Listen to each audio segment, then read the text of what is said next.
ఒక మడిగా ఓ బ్రాహ్మణ్ణి పెట్టుకుని చక్కగా అక్కడే మనం మడిగా వండుకుంటాం. ఎక్కడ బయట అచ్చా, బయట తినే ఫుడ్ ఏం పరిస్థితి లేదు. ఉండదు. అమ్మయ్య! పొద్దున్నే పలహారం పెడతారు, మధ్యాహ్నం భోజనం పెడతారు, సాయంత్రం పలహారం పెడతారు. ఇక వాళ్ళకి కావాల్సిన ఏమైనా బయట వాళ్ళు కొనుక్కుంటారంటే కొనుక్కోవడం తప్పితే ఈ 3 కూడా చక్కగా పెడతారు. అలాగే ఉండడానికి కూడా వీరు సదుపాయం చూపిస్తారు. ఓకే. ఏమంటే మాకు ఏసీ రూమ్ కావాలి, వెస్ట్రన్ టాయిలెట్ కావాలి, హ్మ్. కొంచెం హ్మ్. హైఫైగా కరెక్ట్. ఉండాలి, లేదు సాదాగా ఉన్నా కొంచెం మా బడ్జెట్లో కావాలి, హ్మ్. ఇలా ఏ రిక్వైర్మెంట్ ఉన్నా వాళ్ళు చూసి పెడతారు. Very good. నా వరకు ఏంటి అంటే నేను వాళ్ళ కాశీని చూపించగలుగుతాను, ఇవన్నీ మిగతా వాళ్ళు చూసుకునేటువంటివి. చూసుకుంటారు. నేను ఉదయం చక్కగా మంచి ముహూర్త సమయంలో వెళ్ళి స్నానం చేసేటప్పుడు సంకల్పం అది చెప్పించి హ్మ్. ఆ సంకల్పపూర్వకంగా స్నానం చేయించి ఆ తదుపరి అభిషేకం చేసుకున్న తర్వాత ఫలహారం చేశాక మన దినచర్య ప్రారంభమై తిరగవలసినవి చూడవలసినవి అన్ని చూసుకుంటూ మధ్యాహ్నానికి కొంత రెస్ట్ ఇచ్చి సాయంత్రం కొంచెం వ్యాయాలి బయటికి వెళ్ళినప్పుడు అప్పుడు వీళ్ళందరికీ ఏదైనా ఒక చిన్న ప్రవచనమో 4 మంచి మాటలో చెప్తూ ఇవన్నీ చూపించుకుంటూ మరలా తిరిగి వాళ్ళని ఇందులో కొంతమంది మధ్యలో అలసట వచ్చి ఆగిపోయేటువంటి వారు, కరెక్ట్, కరెక్ట్, కరెక్ట్. అవును. లేదా ఇంకొకసారి చూస్తామండి రేపు వెళ్తామండి అనుకునేటువంటి వారందరికీ కూడా అది ఏర్పాటు చేస్తాం. అచ్చా, అచ్చా, అచ్చా. కాబట్టి ఇక్కడ ఏది ఇబ్బంది లేదు. సో మీ ఆధ్వర్యంలో కాబట్టి వృద్ధులు, మహిళలకి కొంచెం ప్రత్యేకంగా చూసుకుంటారు కదా. ఖచ్చితంగా ఎందుకంటే పెద్దవాళ్ళు వాళ్ళు మీరు అన్నట్టుగా మేము మొన్న అయితే ఆయనకి 82 ఏళ్ళు, ఆవిడకి 79 ఏళ్ళు, ఆ వీల్ చైర్ మీద తీసుకెళ్ళాం. కాశీలో ఒక మంచి వెసులుబాటు ఏంటి అంటే అక్కడ దేవాలయం వాళ్ళు కూడా వీల్ చైర్ ప్రొవైడ్ చేస్తారు. లేకపోతేనేమో కొంత ప్రత్యేకించి ఆశ్రమాల్లో వస్తారు ఇంత డబ్బుకి, మేము ఇక్కడ నుండి గుడికి మళ్ళీ గుడి నుండి ఇక్కడికి దింపాలి అంటే మాట్లాడుకుని వెళ్ళొచ్చు. Okay, okay.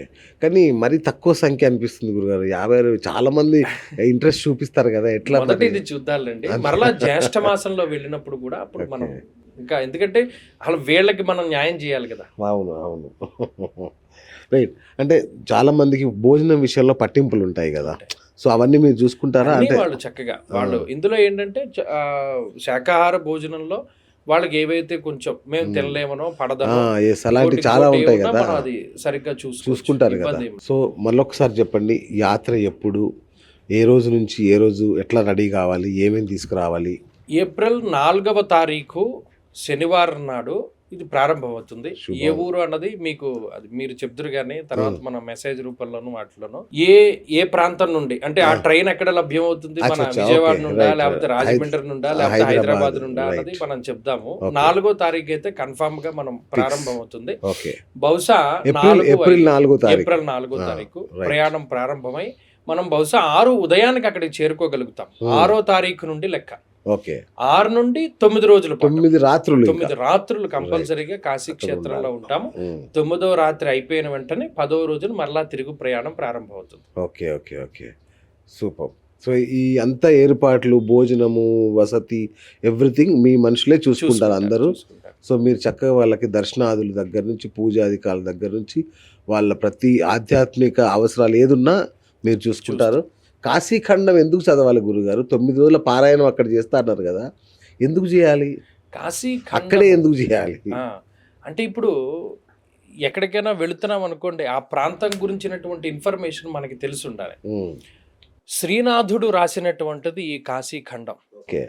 ఆయన మనకి చిన్నప్పుడు అటజని కాంచె భూమిసురుడు అంబర చెంపు శిరస్సర జరి అని చదువుకున్నాం.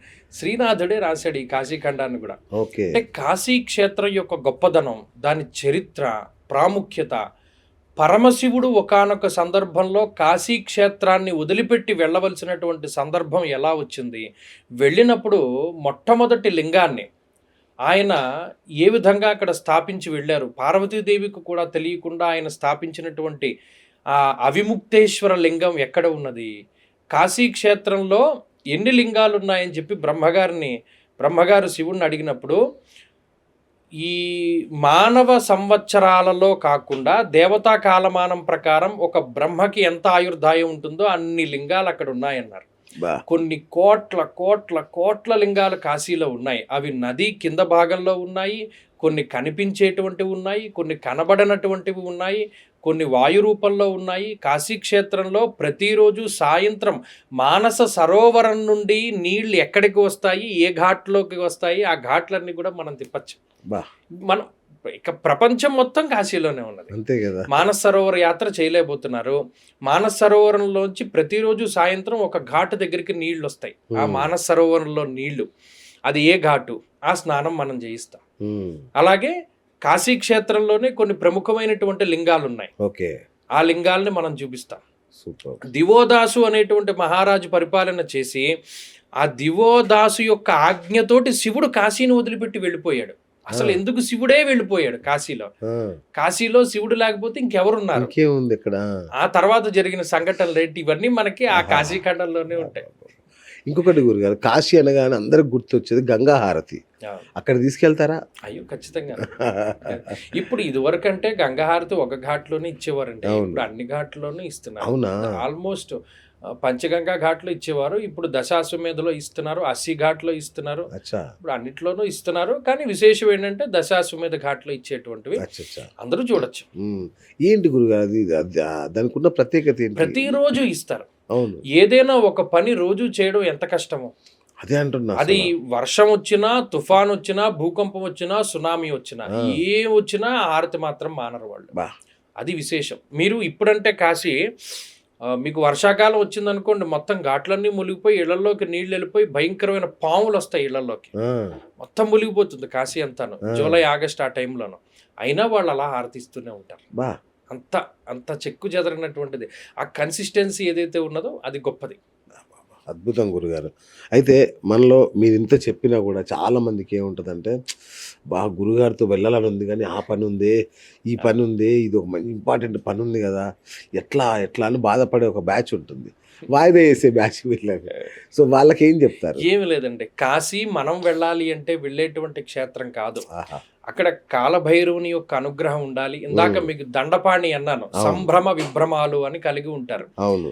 ఆయన ఎలాంటి వాడంటే, మేము ఒకసారి కాశీలో స్నానానికి విశేషమైన పుణ్యము అని చెప్పి నేను ఒక రోజు చెప్తే, ఫ్లైట్ల మీద వచ్చిన వాళ్ళు, బస్సుల మీద వచ్చిన వాళ్ళు, కార్ల మీద వచ్చిన వాళ్ళు చాలా మంది ఉండి, మేము అందరం ఆ రోజు అక్కడ స్నానం చేసి సంకల్పం చెప్పుకుని ఆ ఒక్క రోజుకే వచ్చిన వాళ్ళు 3 మంది ఉన్నారు. అంటే ఆ యోగం అక్కడికి రప్పిస్తుంది.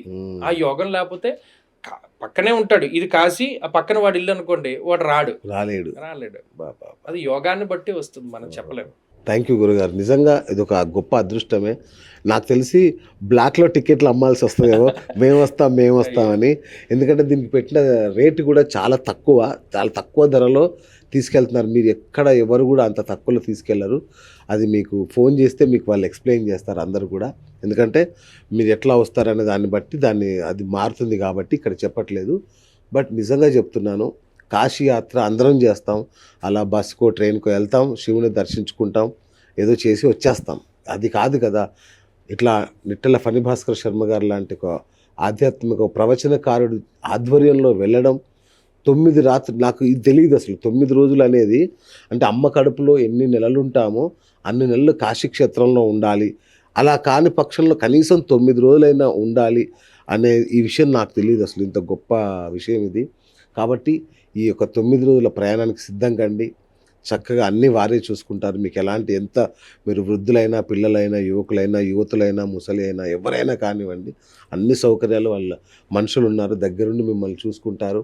కాబట్టి ఏమాత్రం ఆలస్యం చేయకుండా ఇంత మంచి అవకాశాన్ని వెంటనే బుక్ చేసుకోండి.